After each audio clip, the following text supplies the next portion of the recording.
huwag nyo akong patayin.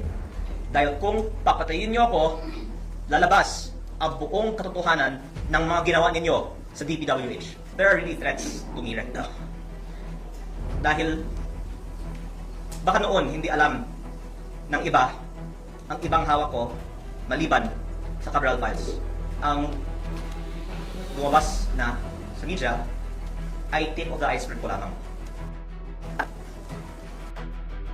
Kung ilabas ko lahat ng mga files na hawak ko, maiintindihan ng taong bayan bakit higit pa sa lahat ng ibang mga target, ako ang pangunahing target ng iba't ibang mga personalidad sa nakaraang mga araw at linggo.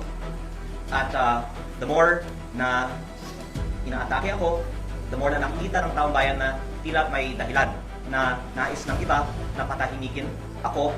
At ako naman po ay nakikinig sa payo ni Senator Ping Lacson na huwag bara-bara. Kaya yung mga hawak kong ebidensya, higit pa sa Cabral Files, ay hindi ko inilalabas.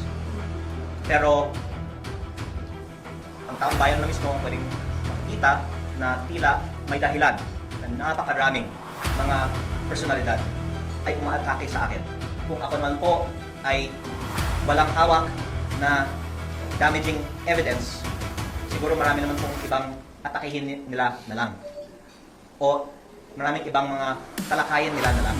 Pero ang dahilan na ang daming mga umaatake sa akin ay sa kadahilanan na ang hawak kong ebidensya ay higit pa sa Cabral Files, at kung ilalabas ko ito, malaki ang magiging consequences ito para sa ating bansa. At dahil sila po ay nagmonitor sa ating press con ngayon, ako po ay sumusunod sa payo ni Senator Ping Lacson na huwag bara-bara. Basta huwag nyo akong patayin.